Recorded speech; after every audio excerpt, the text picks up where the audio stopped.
Hello, this is Tony Heller from RealClimateScience.com. New Scientist has published prize-winning photos highlighting the impact of climate change on nature. The first image is titled Glacier Requiem. Each spring, residents of nearby villages drape huge blankets over the Rhone Glacier in the Swiss Alps. The glacier, which is the primary source of the Rhone River, has lost 40% of its volume in the past century. By shielding the ice from ultraviolet radiation, the blankets reduce melting by around 50%, but they can't stop the glacier's retreat. Almost all the glaciers in the Alps will disappear by the end of the century if emissions continue at the current rate, according to a 2019 study. The point of the story is to once again demonize the use of fossil fuels. It's a great story, except that it doesn't withstand any scrutiny.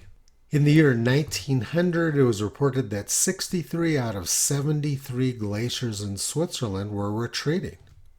In the year 1907, it was reported that the Rhone Glacier had lost 88,000 square feet in just 2 years. 53 out of 63 glaciers in Switzerland were retreating. According to NASA, those years when the Swiss glaciers were retreating were the coldest years since 1880. According to Michael Mann's hockey stick, those years of glacier retreat were among the coldest years of the last millennium. Also in the year 1907, the U.S. Weather Bureau published a couple of interesting articles. The first article was titled Permanence of Climatic Conditions. The point of this article is that people always imagine that the climate is changing, but it actually isn't. The next article is titled, Is Not Honesty the Wisest Policy? It is wrong to mutilate or suppress the record of an observation of a phenomenon of nature, but it is also wrong to make a bad use of the record. In fact, it is the misuse of meteorological data, not the observing or publishing, that constitutes a crime against the community. Observation and careful research are to be encouraged as useful. Misrepresentations are to be avoided as harmful. The independent press, as the voice of the people, should be not only vox populi but also vox dei, repressing all cheats and hoaxes, defending the truth in the best interests of the whole nation as against the self-interest of a few. Apparently, climate fraud was a problem in 1907, just like it is now. Here's an article from 1911, Grave News About Glaciers. The article described how the Swiss glaciers were disappearing. All the glaciers in the Rhone district of Switzerland are in retreat, some of them to an extent which may almost be described as alarming.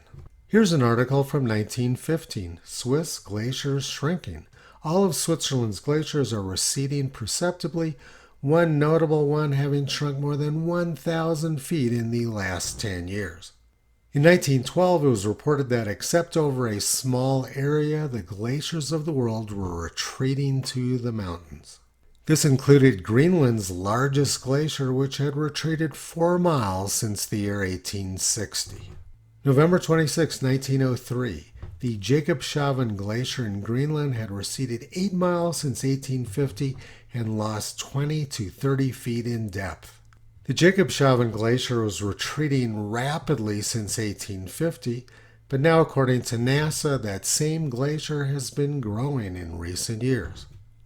So if you believe NASA's temperature graph, you also have to believe that glaciers melt rapidly when it's very cold, but the glaciers grow when temperatures are much warmer. That, of course, doesn't make any sense, making it no different from everything else which climate scamsters are pushing. In 1976, National Geographic documented the rapid retreat of glaciers in the Alps during the first half of the 20th century. As is normally the case, New Scientist is publishing climate propaganda which has nothing to do with science or history. The retreat of glaciers in the Alps has been going on for a very long time, and it has nothing to do with carbon dioxide emissions or the burning of fossil fuels. The grave news about journalism is that almost nothing they say seems to have anything to do with reality. Toto has been pulling back the curtain on climate junk science for more than 15 years. You can visit Toto and his 4 new puppies on the web at realclimatescience.com.